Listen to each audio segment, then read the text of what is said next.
the industry is going through some major transformation.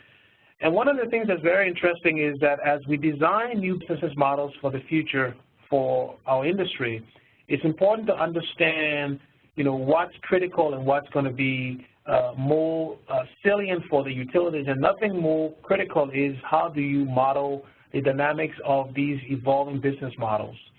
And so today, I'm delighted to introduce our two presenters who are from the Brattle Group. One is Mr. Bruce Tsuchida. Bruce is the principal at Brattle Group.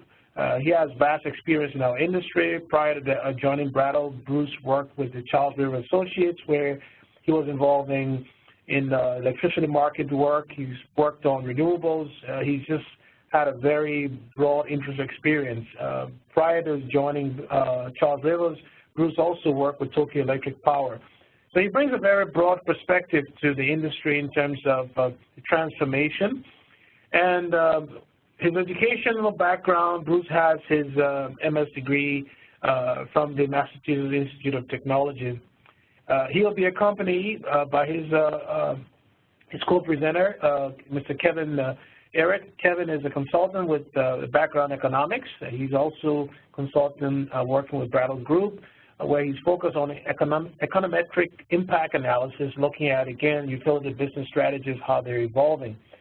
I think one of the reasons why this webinar is very timely is the fact that the industry is seeing increased penetrations of renewables. We're seeing more electric vehicles. We're seeing distributed generation. And we've seen a lot of transformation at the edge of the grid. The question is, what does that mean in terms of the utility of the future? How will their business models evolve? And how does one study the different interdependencies between all of these different variables that are changing? So let me stop now and hand it over to Bruce, and they will give the presentation. By the way, when they're done, we'll have a conversation. So please be emailing your questions or sending your questions in the chat box for the Q&A. Bruce, over to you and Kevin. Thank you, Lawrence. I would like to add that another of my colleague, Frank Graves, is with us, and he may jump in occasionally. He is the leader of our utility practice, and he's the one who presented similar materials to the EEI strategic meeting. Issues Forum in New Orleans, yeah. So the title of the presentation is called System Dynamics Modeling, and it's used for anticipating tipping points facing the utility of the future, mostly for developing strategies to adapt and lead in those difficult circumstances. But this presentation is not just about a model. Models are useful in thinking through the issues and also provides a framework to analyze the issues that the utilities are facing, and that's why we suggested doing a presentation on the modeling, because it builds the case for complexity of the emerging environment and explores what is really new and different versus what is purely a speculation and hype of what could be done. So although the title, again, is modeling, it's more of trying to figure out how you want to think about the future as the industry faces all these different issues going forward.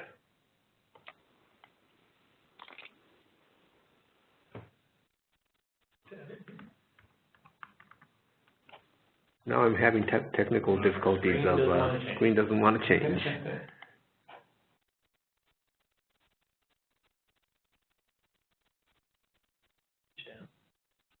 Yeah, I'm trying that too, but it doesn't move.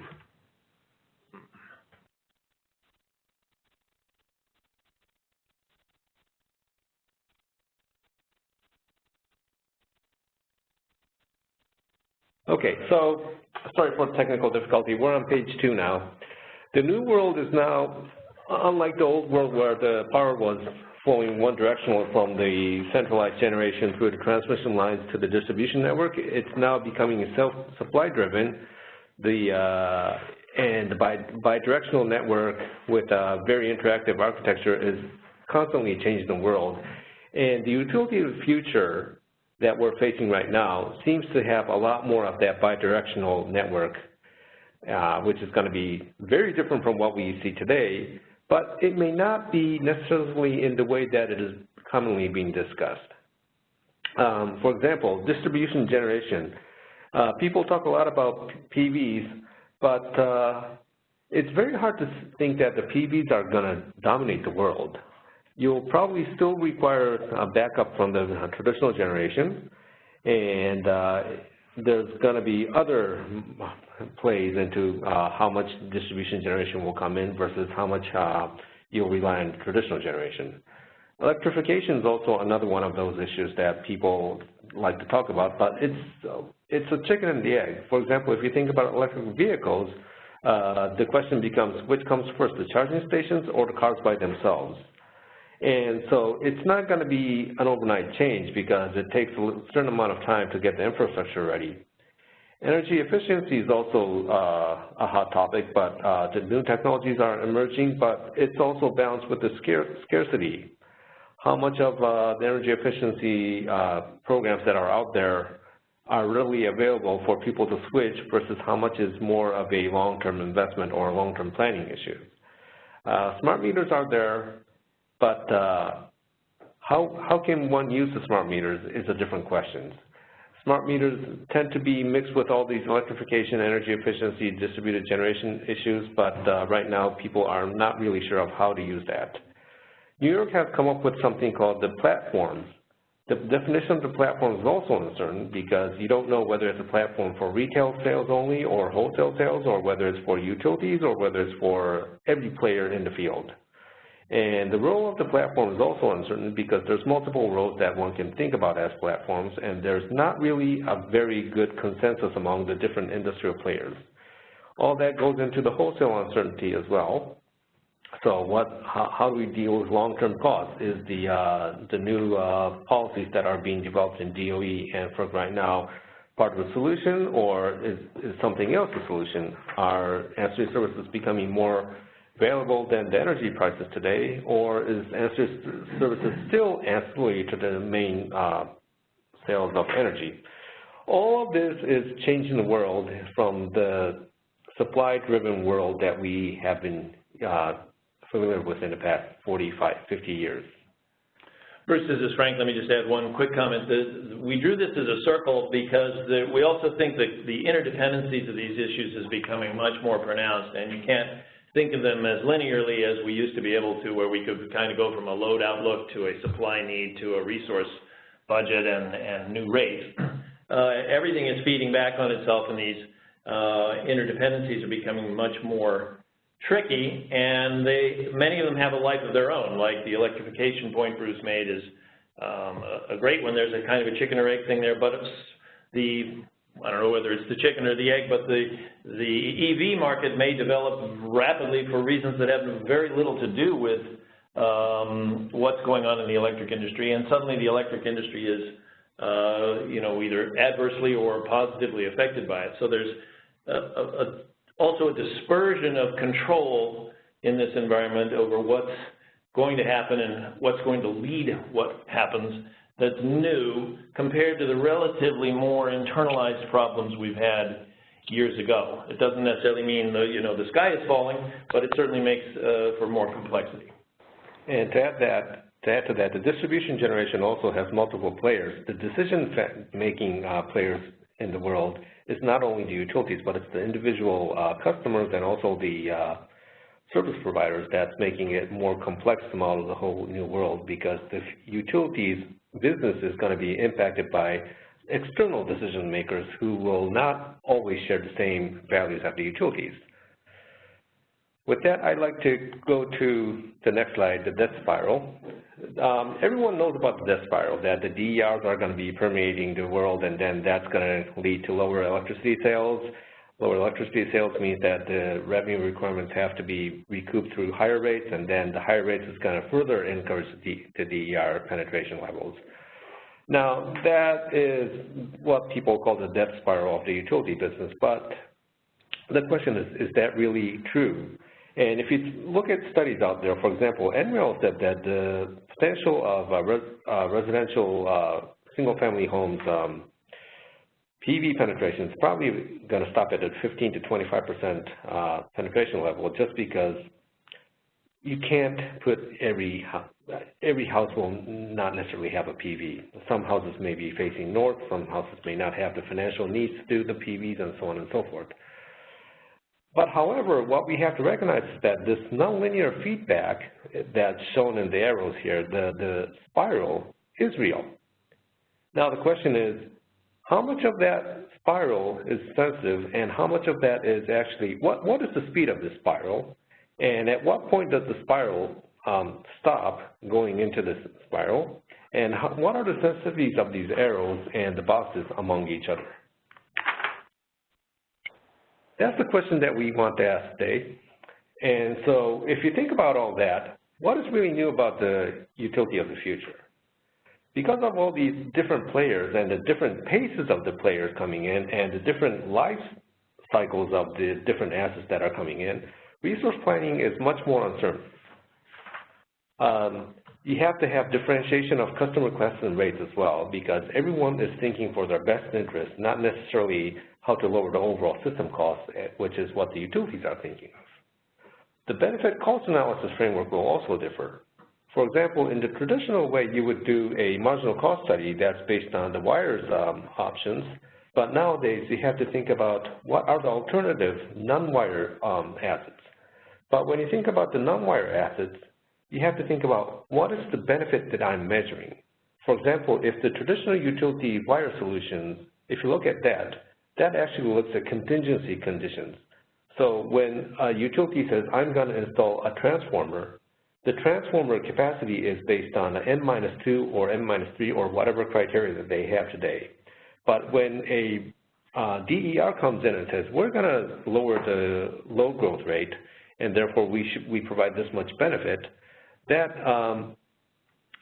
the offset of the load is not necessarily based on N-2 or N-3 criteria. So the benefits are measured in different metrics. So all that comes into the benefit cost analysis framework as well, which we haven't talked about yet. And then the optionality on pace and timing of improvements, this really depends on who's improving what over for what purpose. And all this goes into a strong dependency on the path. Depending on which path you take, the outcomes will differ, which is very important to understand because in most of the studies done today, you typically have a end solution saying that is the world that I want to go into, what path should I take to go there?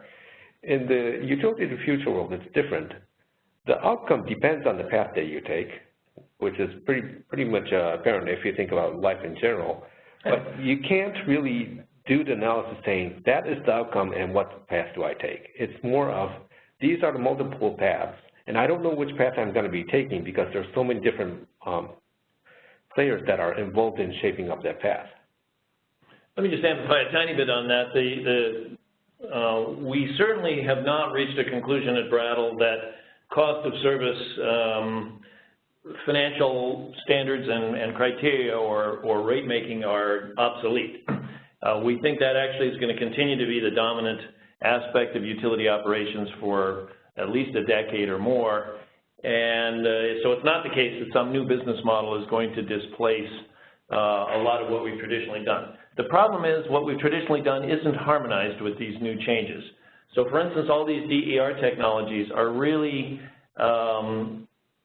giving opportunity and in some ways are being motivated by the desire to let customers differentiate themselves more, you know, to match their usage and their participation in the energy market to their own tastes and their own circumstances.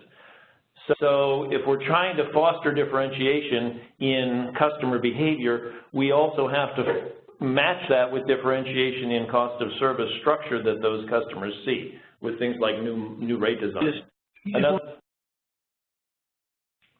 Sorry, was there a question? Okay. Another aspect of that that's interesting is some of the things that happen under DER penetration may no longer be for the overall system good. They may not be bad for the system, but for instance, Bruce was mentioning, suppose you had a bunch of PV or new DER technology behind a particular feeder or two. You may need to upgrade that feeder, and it's not something you need to upgrade because the rest of the system needs it. It's because it's a benefit to that group of customers to secure the performance of the system around their needs. So figuring out how to allocate that cost or how to assign it is a tricky one. And in general, benefit criteria are not part of the way we've traditionally regulated utilities. They've been regulated on cost effectiveness, which is where we identify a specific need. We may argue about what it is, but it's something like a reliability or a security kind of standard. We argue about the timing and size, and then we argue about the resource that solved it, but then we try to find the least cost way of solving it on the presumption that that is in general beneficial for everybody. And then we allocate the costs on a very average basis. A lot of what's going on in the future won't be compatible with that traditional averaging and system-wide presumption of impacts. So that doesn't make the cost of service obsolete, it just means it needs to be modernized. So with all these changing worlds, there are certain ways of looking at things, whether there's risks or opportunities, whether it's a big deal, whether it's not a big deal. So the next 3 slides we'll talk about whether it's a big deal and how people will look at it. First slide is if you think it's a big deal and there's opportunities, you can think about improved customer satisfaction, the DER ownership, whether you can rate base it. Now, obviously, behind the DER increase in DERs, you probably do have to do the system reinforcement as Frank was talking about right now. But in terms of opportunities, perhaps the DER ownership and rate basing it is an opportunity for the utilities. The new platform services with value-related compensation, something that New York is trying to do through the REV process, is one of those. Electrification is probably going to be a big opportunity for utilities because electrification will increase the sales volume, which the utilities are struggling today. Expansion to other network markets is another potential big opportunity that is brought in by these changes, and improved financial market confidence is another one of those. These are the potential opportunities if you think that the change is a real big deal coming forward. Part of the reason, by the way, we're putting this up there is one of the things we've observed in organizations is there's often a pretty wide disparity of opinion across senior managers or departmental heads who may regard these changes as either threatening or, as Bruce was saying, an opportunity. And it's pretty tough to resolve internally whose view is right. You can, I suppose, do it on seniority, but that doesn't particularly mean you've actually understood it. It requires some way of comparing the implications of your views to say, what would it take for it to be a real big, to be an opportunity versus to be a threat versus to be maybe a fairly tepid circumstance. So we thought it's worth identifying why some people think it's an opportunity and some people have a very different view. So the next slide, we're talking about the same thing, just that you can also see the big changes there as a threat. One of the threats is the integrated rate design is very hard to change, especially as you have to go through multiple regulatory hurdles. Asymmetric risk from asset oscillation. You may have already, as a utility, invested in an asset that lasts 40 years, and all of a sudden comes this very more low-cost asset that only lasts 5 years, but it's from the customer's perspective, it may appear as the better option. There's the high cost and complex integration of the DERs, which may not necessarily only be for the assets, but also for operational costs. Cybersecurity is something that's been constantly discussed nowadays, which we did not think about maybe 20, 30 years ago. The cost recovery issue is very, very real because system upgrades needed to support the declining demand and the increasing DERs. This is true. At the same time, some of the upgrades or some of the assets that you already have may not be needed as the new technologies come in, which requires that you have to come up with another way of collecting the revenue requirements. And the biggest one is the technology is constantly changing, so the question is, are you betting on the wrong technology? And you can see that in various locations and various technologies. For example, people who installed the advanced meters 10 years ago may find that there are 1 or 2 features of the latest and newest smart meters that they would really like to have today, but just because they were one of the first installers may not have easy access to. Yeah, that links back to the optionality point we had raised on the previous slide. It can be the case that the technology is attractive, but it's not as attractive as not doing it yet, because if you think it's going to get smarter and better later on or cheaper, then even if it's economical today, even if it saves money, it could conceivably save you more money to not do it now and wait for improvements, for standardization, and so on. And we've all wondered a little bit about that, like when the new iPhone comes out, do you want to be grabbing the thing the day afterwards, or do you want to wait 6 months or a year and see if they become, you know, materially cheaper and the bugs get worked out? This is going to be a continuing issue in utility system upgrades. You know, for instance, if I think there's a potential for a certain amount of DER technology behind a meter that would start to affect its performance, when and how far should I build out the meter? Should I build it out to, I mean, the feeder and its interfaces, its substations? You know, should I build it enough to handle a little bit of growth in DERs? Should I build it out for a lot of growth in DERs and maybe they do or do not materialize, or they don't materialize for several years? And how do I assign that cost? So these are again questions which don't have good answers under conventional utility planning and regulatory review processes. So the final page of the three-page risk and opportunity is, maybe it's no big deal. First off, customers are very slow to adopt new technologies.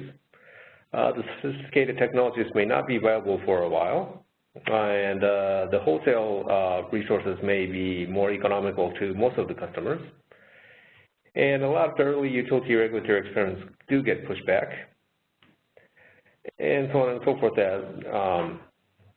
It may not be a big deal, but the question is, no one knows what the speed is.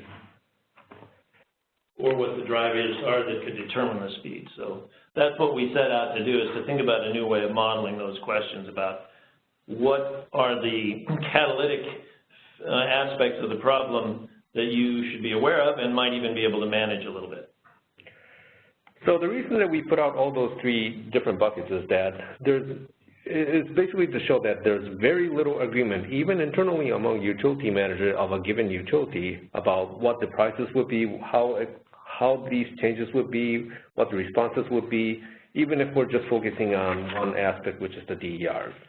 For example, is electrification going to lead to higher sales, or is it a death spiral, or how soon is it coming, at what pace, or is it entirely overblown and they shouldn't worry about it, or how should they restructure their rates?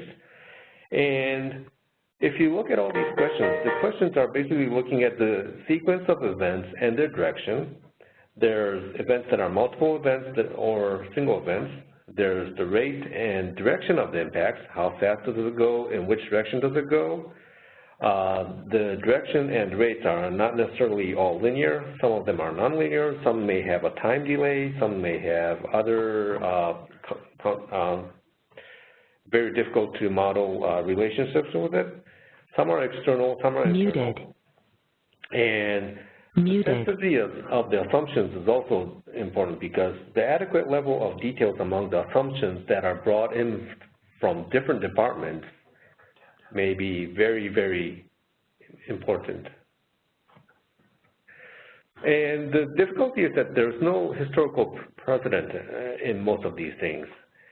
This uncertainty and novelty creates a need for new approaches for the analysis, because the future world seemingly includes a lot of new increased sources of variability with different rates of changes impacting multiple sections of the industry that is not necessarily in line with the existing utilities departments or order structures.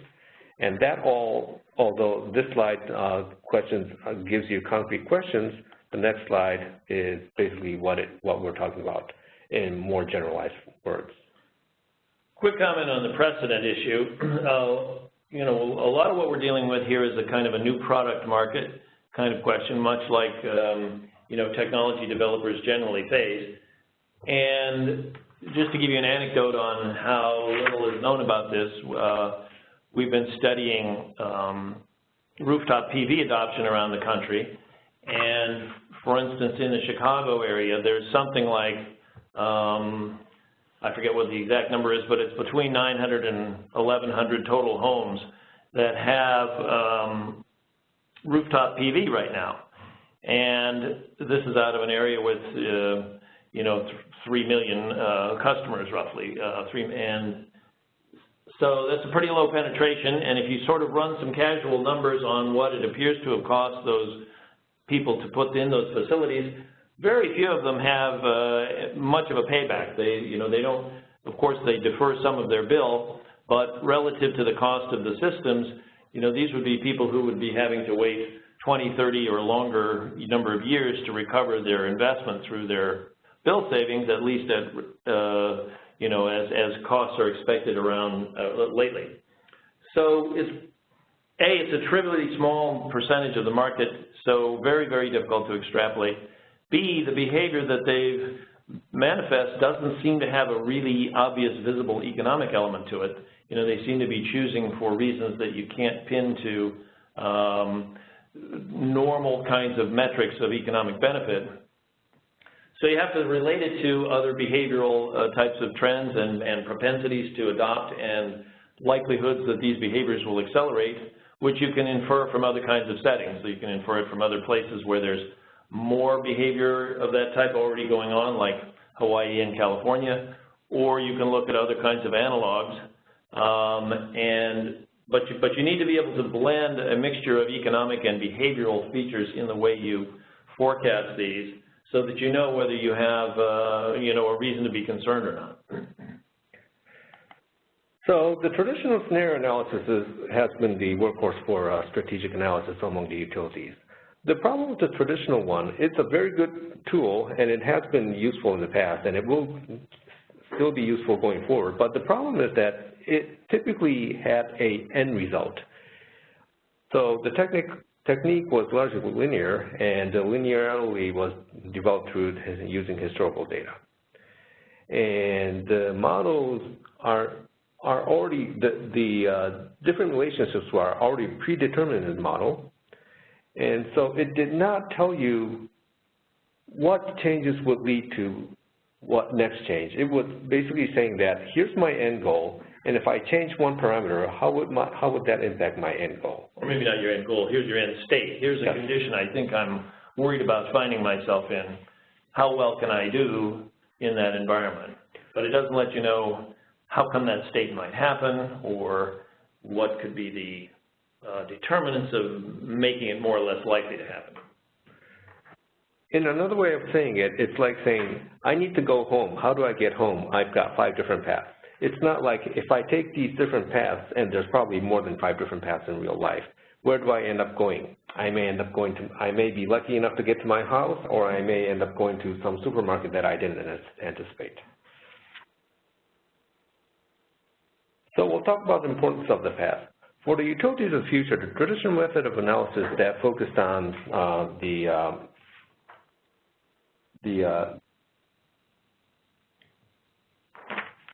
end state may not necessarily be true, because you don't know which end state you're heading towards. And this is particularly because there's so many players that are outside of your control, and those players make the same decisions that are not based on the utility's idea of what the least cost should be. Or at the very least, they don't have system-wide knowledge, so they're not making a system decision. So the 2 pictures here shows how the different approaches are. The traditional modeling approach is basically assuming a change, let's say for DER penetration, and it's one directional. The dynamic approach actually has a feedback of what happens when something changes, and therefore the outcome of that feedback may lead you to a different path, which may not lead to the same end state. Yeah, let me just say a couple quick things about that. We gave a couple examples here that one of the reasons we're worried about this path dependency is it's pretty easy to manage the DER development exposure that utilities have right now through what you might call Band-Aid solutions. If you only have a third of a % of your load that has rooftop solar, a fairly modest decoupling mechanism or even frequent rate cases can be enough to make that into no financial leakage of any big concern.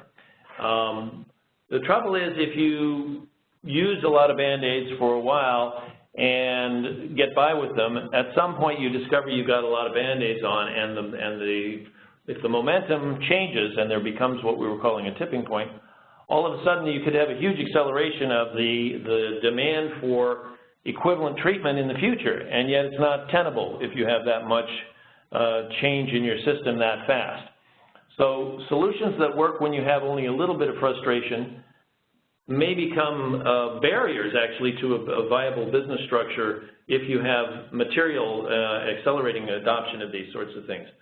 So reaching for a minimum bill or a decoupling or something like that may help, but they paradoxically may be masking or blocking you from a longer-term solution that really addresses redefining your service equation in conjunction with your rates and mechanisms to promote the adoption of these new technologies. And by the way, if it's, in a worst case, you can end up being kind of neutered in the long run. You get pushed to the side as a passive player in the industry, and basically are facing a situation where you're recovering fixed costs, can't offer load growth or financial growth to your financial community, and you're not developing deeper and more value-based relationships with your customers. If you can do it right, you can go the other way. So what we've been looking into is how to figure out how all these feedback loops and the causational loops. And we found that the system dynamics approach, which was developed at MIT, to be a very, very useful and important complement to the traditional modeling. It's essentially an influence diagram that shows the influence of one factor to another, and the influences are all mathematically defined and simulated. Scenarios in a system dynamic sense are projections of how assumed change factors will interact and play out. It shows a more complete understanding of path dependencies. Some of them are feedback, some of them are reinforcing. It facilitates conversation and visualization about changing industry, because one of the benefits of system dynamics is that it visualizes through the influence diagram what is impacting what in which direction. It models dynamic effects associated with the endogenous variables and rates of change. And furthermore, because it shows the impacts, it allows an integrated look at what are likely detailed but incomplete understanding of the parts of the problem that the utilities are suffering from today, because the utility departments are compartmentalized and not looking at the whole picture, but looking at a very, very limited scope. So through the integrated approach, for example, if you look at finance and distributed engineering and load forecasting, it bridges the different teams. For example, in this triple diagram, you can look at the peak demand, the DR adoption, and the customer behavior all together, while in the previous traditional efforts, you would perhaps only be looking at the distribution engineering and saying, okay, what's the customer behavior? The load forecasting folks may only be looking at what the peak demand is, and the finance guys may be only looking at, okay, the peak demand is dropping, and because of DR adoption, how is that going to impact the financial bottom line of the utilities? But if you combine all three together, you actually recognize that all three of these guys, the peak demand, the DR adoption, and the customer behavior that are impacting all three departments, are intertwined. Right, and relatedly, aspects that you thought were norms that could apply to one group may not apply if you start to recognize that they depend on a collateral situation in one of the other functions. So, for instance, many utilities, have a kind of status quo mechanisms for how much they budget for capital expenditures and how they want to reinvest the profits from their business back into their utility. Those may become untenable if you have declining net load, but that is a question you might not end up asking that way if you didn't know how the very effort to put reinvestment back into the utility accelerates the tendency for DER adoption to occur. So it can seem, if you're in the finance department, like you can do it, and in the distribution engineering department, like it's all fine and dandy. you put them together in this new way and they go, whoa, we have a interdependency that makes both of our status quo assumptions not so viable. One more benefit of the integrated approach is that there's an adequate level of details among the assumptions that you want to use.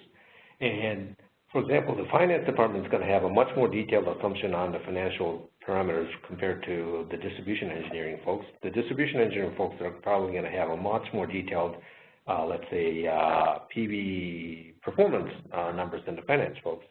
But the more detailed assumptions is not necessarily better if you look at it from the integrated approach. And we'll go through a couple of examples in the later slides.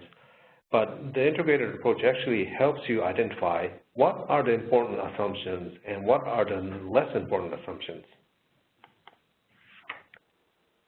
So the system dynamics methodology, I'm not going to go through the slide, but it was invented in MIT in the 1950s, and it's been used as a very, very useful tool for business management.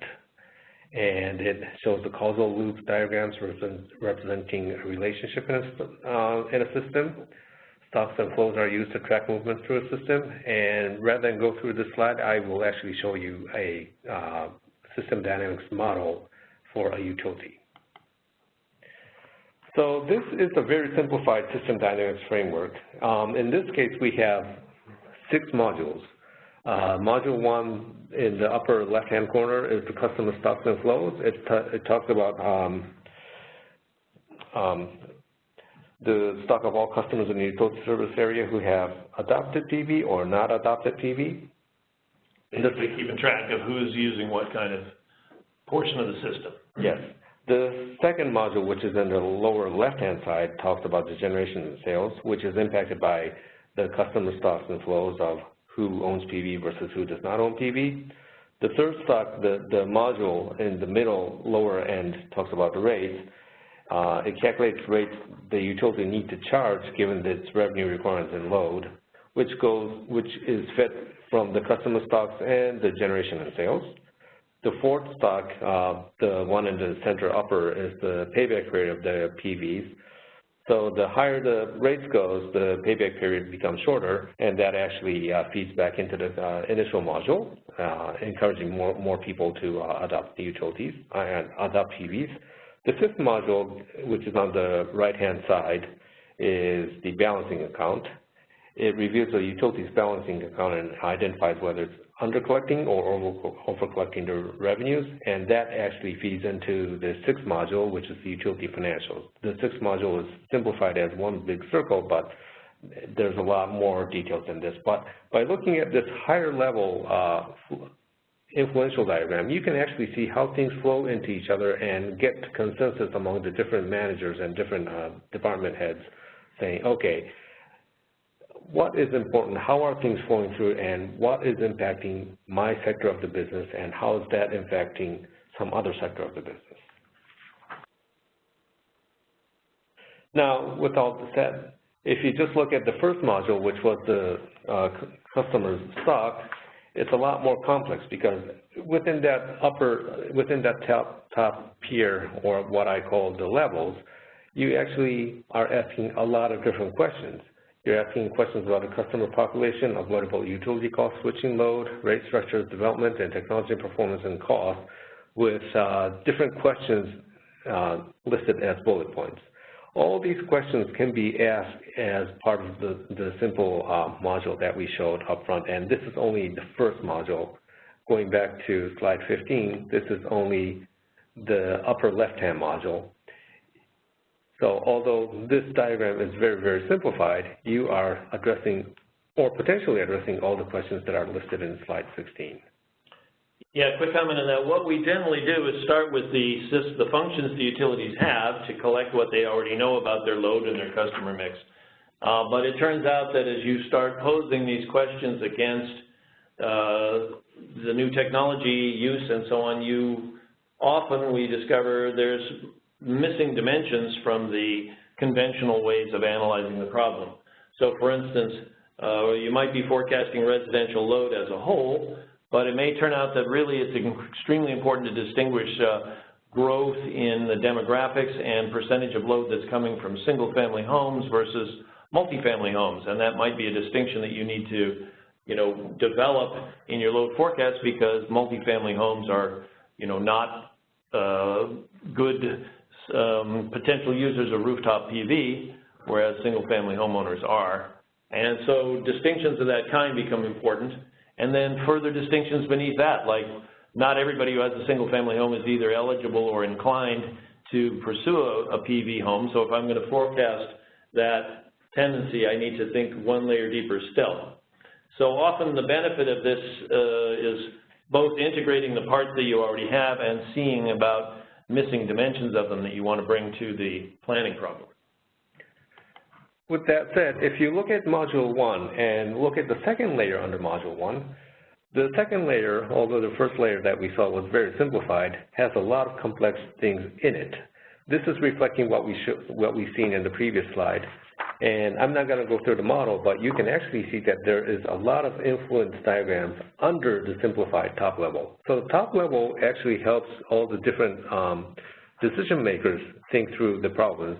The second level is more at the director or the manager level of each department saying, okay, how is the flow within my department going and what's going in what? These arrows are all mathematical functions that are hidden behind. And this is also just to point out, this is what the modeling actually looks like, and to build a model of this type, you actually do literally set up a diagram that describes the relationships between the parts. So the first picture we showed you in the upper left that Bruce has got the little dark arrow coming from is a schematic that simplifies the whole diagram. But the picture here in the lower right-hand side of this graph is an actual photo from the model itself, and the elements that you see there, the arrows and the boxes, are literally the places where the algebra is stored, and you construct the model by building up as many interrelationships and connectivities between them as you want, and then create, the model automatically creates graphics to summarize their status and their interdependencies. So it's quite a powerful trick, and it sort of lets you design the problem the way you probably actually already think about it. The beauty of the model is that you can solve the model in real time fairly quickly once you have the model up. So in this slide, you see a lot of sliders which are on the right-hand side of the slide, and each slider has a range of values. So for example, by sliding the sliders, you can actually see in real time the response of the system in the left-hand charts. So if you slide one slider from the left to the right, several of these lines that are either in the dark blue or the teal line on the left-hand side will actually move. And therefore, it allows the user, once the model is created, to test a lot of different things in real time in front of a large population audience. Yeah, this is more like the way you would look at it in a planning session in your organization, because you don't need to see all those loops to use the model. You can just look at graphs and have key inputs that you want to vary be available to manipulate via what Bruce was calling sliders. So you see the top box there, the top slider is rate input. So if you wanted to study how your system would perform under different rate designs, you can set up sliders for that and then manipulate those, as Bruce was saying, in real time by simply dragging the elements in the slider around. And all the graphs will show you the sensitivity immediately to that factor. So it allows very quick comparison of beliefs and debates about whether something matters or not. You know, how much can we stay ahead of the rates of reduction, for instance, in PV technology by moving towards more fixed charges in our rates? Well, okay, how fast do we have to change the rate design for us to break even on that before we get a tipping point? Those are very easy things to test. So we'll talk about three examples here. The first example is the PV performance. What we did here was looking at the slider at the right on the center, which is in the blue square. What we did was we changed the PV capacity factor from 40% to 16%. We increased it by roughly 2%. And the red arrow shows how the actual values changed. Yeah, so the place to start there is look in the lower right corner. There's the one that says LCOE, That's the levelized cost of the technology, and as you can imagine with an improved capacity factor, it declines.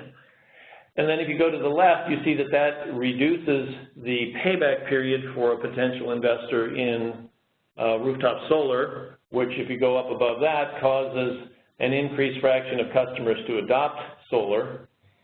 And then that causes a change in your variable rates because they have to go up to absorb the lost revenues from the customers who adopt the solar. And so that's, in a sense, this is the dynamic of the death spiral in a simplified way. And you could test then how sensitive it is to the rate of improvement in the technology and so on. Hey Bruce, this is Lawrence. Can we just try to get through a few more examples quickly so we can get a few questions, because I'm cognizant that some people will start dropping all that known. So we don't lose the time for some Q&A, so we can just get through one or few more examples and then pick a few questions. Okay, so the higher fixed rate charge is the next one. In this case, what we did was we changed the fixed charges from roughly $10 per customer to $25 per customer over a 10-year span. And you can actually see that the variable rate goes down and so on and so forth. But what's interesting here is that in the previous chart, in the previous slide, we changed the capacity factor from 14% to 16% for the PVs. And here we're changing the fixed charges from $10 to $25, which is very, very aggressive compared to the change in the capacity factor of 2%. What we observed is that magnitude-wise, although the direction is opposite, also the impact on the payback period is roughly the same between the two examples that we're showing. So going from 14% capacity factor to 16% capacity factor has a similar magnitude of impact as changing the fixed charge from $10 per customer to $25 per customer over a 10-year span. This actually shows the sensitivity of the assumptions that you're making, and therefore you can actually start saying, okay, the 1% of the capacity factor may be a lot more important than me focusing on $1 of change in the fixed charges. Or conversely, if you think that the technology is going to improve a couple of points in capacity factor over the next few years, and you want to defray the loss of customers, then you'd have to move your fixed charge from $10 to $25 over that same time to essentially have an offsetting change in the economics that would neutralize the technology improvement. And that brings a very good point, because then you're all of a sudden realizing the challenge that you're facing, because if you look at history, the capacity factor improving 1% is not that difficult in the PV business, but changing the fixed cost is very, very difficult. Yeah. So decoupling is another example. We can just run through it quickly. Most utilities have some degree of decoupling, and you can strengthen that. So here we imagine moving to a quicker and more complete recovery of lost revenues. That causes your free cash flow to improve because you have more money more quickly. So in this view, we're taking a look at financial summaries. That will intend to improve your funds available for investment. It'll improve your interest coverage ratios and your ROE. But not shown in this is that it would also cause rates to increase faster, which would also be available through the model. It's just we can't show every view at once. And so you would be, even as you're improving your financial health, you are also accelerating your exposure to customers adopting rooftop solar more aggressively. So there's other applications that are listed here. I'm not going to go through them, but I'll skip this slide in the interest of time and go into another thing that people are interested in, which is what happens with the adoption of electric vehicles. Yeah, we've been talking about PV so far, but we wanted to provide another example of a sort of relevant change that we see in. So we sort of drawn out this basic schematic for electric vehicle adoption, and you can see how not just PV, really any of these issues in the UOF world, you have a lot of these sort of feedback loops that would be very difficult to model using the sort of traditional approach that we use, a scenario-based analysis. So Just an example here, you can start in the middle and see the stock of electric vehicles. As that increases, it moves down to research into there's more money for R&D for electric vehicles. That then means that the cost of an EV, or maybe the range, as a lot of people have range anxiety, those things can become more beneficial, which would lead more people to want to adopt electric vehicles. And that makes a sort of reinforcing loop. On the other side, in the middle, you can see that we have the state and local goals, which is just the second variable from the top there, and that would lead to certain incentives for electric vehicle adoption. A lot of different states, as you know, have these goals that they want so many thousand EVs on the road by a certain year. Whatever local states, federal governments will incentivize EVs. So that causes more people to adopt electric vehicles. But as more people adopt electric vehicles, you're starting to meet a lot of your policy goals, and that would actually maybe feed back and decrease the level of incentives. So that creates a sort of balancing loop on the other end. So basically, we just wanted to show here that it's not just system planning you can look at. You can really test policies, you can test assumptions, you can test incentives, and understand how all of these things are all playing together. And then you could link this to a model of how the changing EV utilization impacts your utility load, your load shape, your revenues, et cetera. So problems can be analyzed one-off like this, and then linked up later on. So the key findings that you can have a lot of valuable insights. What assumptions are important, what assumptions are not important, what incentives are good, what public policy should come in, how things may change based on your assumptions or whatnot. We're not going to go through this because it may not be a concrete example that we can provide you.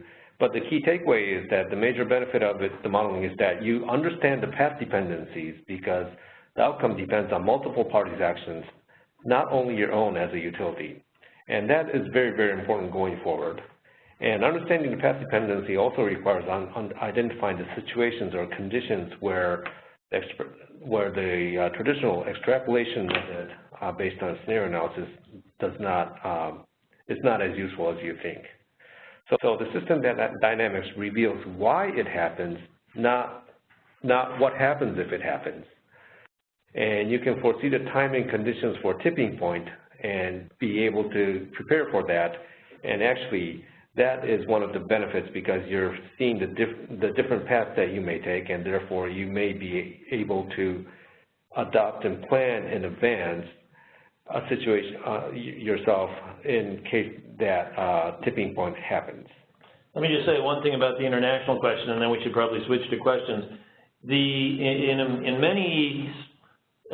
some international settings, at least, where there's a developing economy at the same time as there's a developing infrastructure, there's a simultaneity of those two things. There's a big feedback between how healthy the electric or energy delivery infrastructure is and what it costs, and how healthy the economy is.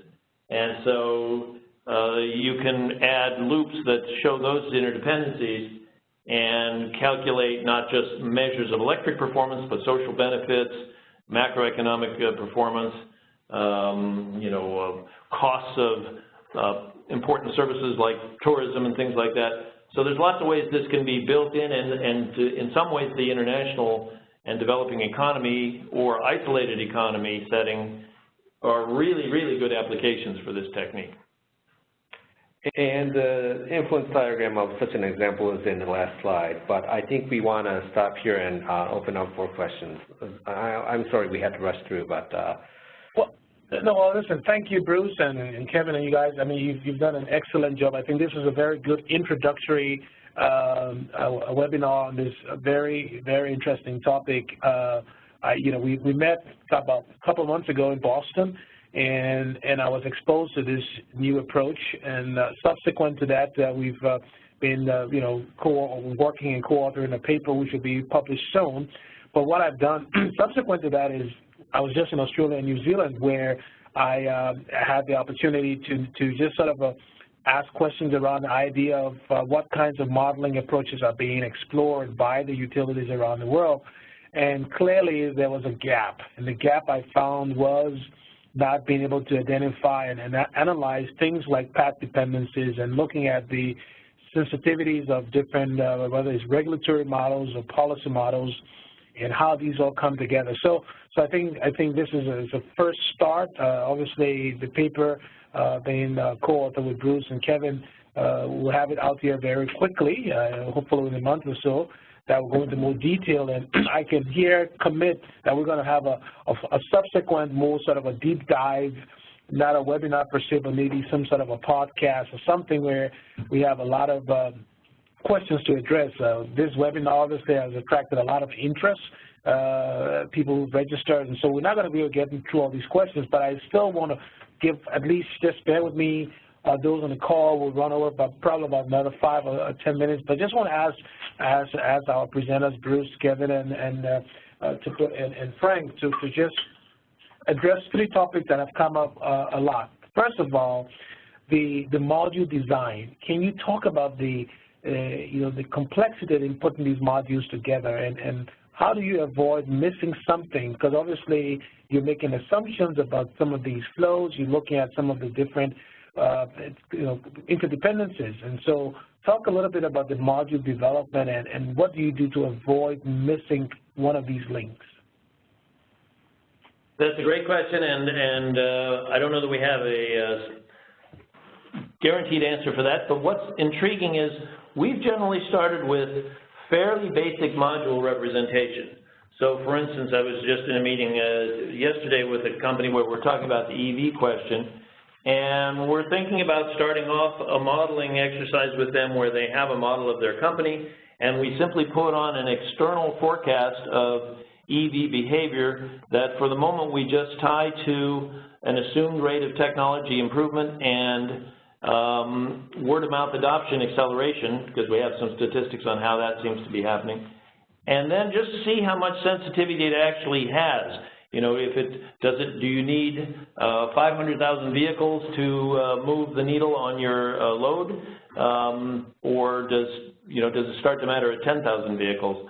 And then, so we typically start with kind of a simple representation of what they already know, and then see how sensitive it appears to be in the model by letting us have parameters we can adjust that move farther than what they believe is the trend so far. And then we go back in and do more research as to how we can add further layers. Customer segmentation is a good example of that. We often have to start with high-level aggregations, and then over time we build in more detail as we discover, this really is going to depend on a particularly nuanced aspect of the problem. So it's very iterative, and in that sense starts with aggregating what the company already believes. And then one of the other things we do is we look at whether there are any sort of what you might call perverse or abnormal outcomes from just saying, okay, if that's what everyone believes, here's the way the system would unwind over time. And you might discover that something grows sort of asymptotically and doesn't or exponentially without apparent limit because you haven't thought about this. There's some dampening mechanism or some limiting quantity.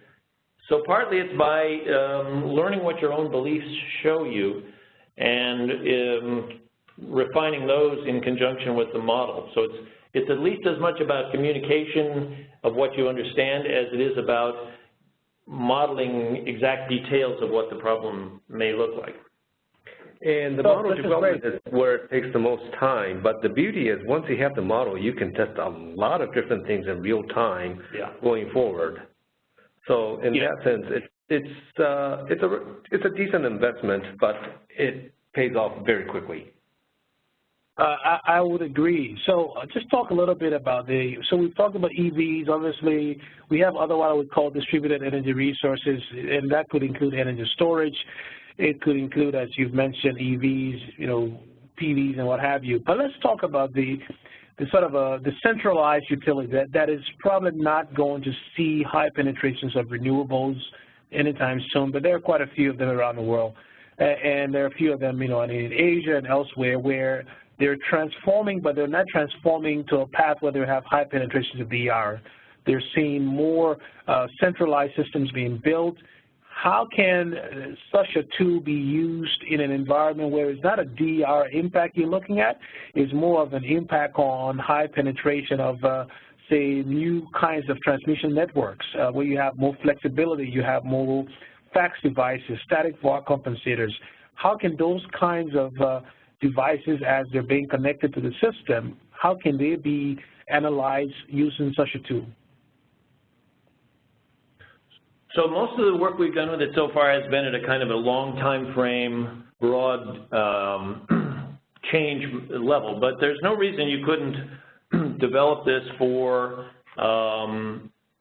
literally for the flows on your transmission system, because it in fact arose out of optimal control theory from engineering problems, where the guys who developed it at MIT noticed that there they can solve differential equations by just simulating how a change in one factor spills over to an adjacent problem, and often numerical solutions were necessary because the problems became analytically intractable. And they realized there's a lot of social problems and economic problems that have these same kinds of feedbacks, and they thought they could apply it. So if you knew, for instance, that there's some sort of instability or grid performance problem that can spiral out of control, and you could put a dampening mechanism on it, you could in principle model it with this. At some point those become highly technical engineering questions, and you certainly wouldn't want to rely on this entirely. But for instance, we've been studying how dynamic grid structure optimization can improve flow capacity and reduce congestion. And you could simulate that at an aggregate level to see how much it might be worth, and then it wouldn't tell you exactly how to design it on your system, but it would tell you whether there's some material benefits and would they be greater in some conditions than others. And it will also Frank, specifically what drove that. Sorry, go ahead, Bruce. No, it will also tell you what different segments of the industry will benefit and what different segments of the industry will be impacted, whether positively or negatively. Right, like would the guys pay for this, or the transmission, where does the money go? And that was actually what drove the question, because one of the conversations I had in Australia, as you know, the Australian system is going through some challenges right now with regards to how the wholesale market is working or not working. And I had several conversations with transmission and distribution companies who are making investments in the grid, not necessarily EVs, but making investments in the physical grid. And one of the challenges there is, how do you make investments, and how do you sort of look at the impact of putting a new, a new substation or even a new fax device in the system? How do you look at the benefits, not from a stability standpoint, but more from an overall system perspective? And you start looking at all these interdependencies between power flow control, between voltage control. So that was what drove the question, but I think you guys have addressed it adequately. One last question here before we wrap up, I think definitely worth bringing up, is obviously tying this back to the financial aspects of the utilities. And I know you sort of inadvertently, or perhaps you used the word death spiral, which is making the case, is there going to be a death spiral? I don't think there will be, and I don't think you were advocating that. But how does one, from a financial standpoint, the question here is, how does one tie this to both the regulatory design of say a country in an emerging economy where you don't have a regulatory structure? How can one use system dynamic modeling from the bottom up, where you actually design the system that doesn't exist, but design it taking consideration both the flow of the revenue that will be generated as the utilities are assembled, but also looking at the regulatory impacts? And how do you model politics? That's one other thing that kept coming back to me when I was in Australia, is how do you model politics in terms of making the assumptions? Because one political decision can make this entire model fall apart. So any ideas or thoughts on how you include some of these behavioral economic aspects into the modeling when you're using system dynamic modeling? Not a simple problem, but two quick thoughts. One, it's not too hard to, if you leave the politics out, it's actually, I think you could use this approach quite readily to show the merits of different kinds of industry structures and the way risk and so on would be borne across parties, up and downstream in the industry. So if you were trying to decide, should we have retail access, should we have, wholesale competition, those sorts of things, that could be done pretty readily. The problem of the political constraints is very tough. What we've done where we have to worry about that, because it shows up, for instance, in will there be DER incentive programs that are created by state entities, for instance, and how viable will they be and how long will they last? We've tried to find some surrogate metric like, what's some notion of success in a political or a policy environment that you could monitor, like maybe cost of technology in relation to the income of the average income in the region that you're analyzing, and see if you can find a way to track something that probably is related to political happiness amongst the policymakers, and then roll that out as actually a communication tool for dealing with them. Say, we can help you manage this aspect of your own political clientele if you help us get this infrastructure arrangement in place. Also, if you look at the example that we put into the macro system at the very last slide, we talked about airlines and hotel rates, fishing industry, the general economy in terms of GDP, the jobs and the R&Ds and so on and so forth for a hypothetical island utility. You can actually increase the number of these segments or components and try to come up with a way to show what industry or what segment of the larger economy goes up or goes down based on whatever influence diagrams there are. And that would potentially help a lot of the policymakers try to figure out what they want to do, in which direction, and at what level. Well, listen, I know I said that was the last question, but then another one just popped up. I definitely want to bring this up. And it's a short one, but it's complicated, but I'm sure you guys can take a bite at it. So looking at the last slide, and that's what prompted the question, Bruce, 27, where you have the macro system. Let's talk about data intensity that's required to do this, one, and two, data accuracy. Can you just quickly give your thoughts on anyone wanting to sort of start thinking about applying system dynamic model? What kinds of data requirements you're looking at in terms of preserving, so companies who are looking at wanting to do this in the future can at least start preserving the right kinds of data and the right quality of data. So can you talk about data intensity requirements for being able to do this in a way that's meaningful for a utility anywhere in the world? Skipping the macro part of it for the moment, I'll let Bruce comment on that, but these are, the hosting and running capacities or requirements of this type of model are actually pretty low. This is not like running, PSO or something like that, or Plexos, where you need a lot of infrastructure. And that's a big key of why we found this useful to model a lot of these utilities of future issues, that this works when you don't have a lot of data. You can't just extrapolate data that you have, because you're defining relationships. You're not just forecasting with data that you already have sitting around. Right. So there really often isn't a huge amount to collect and compile of massive histories. You're often looking for surrogates. Like I mentioned, we don't know for sure what the rate of adoption of some of these new technologies are going to be, so we will model them as analogous to some other technology, for instance. And you can do that with a fairly small number of variables.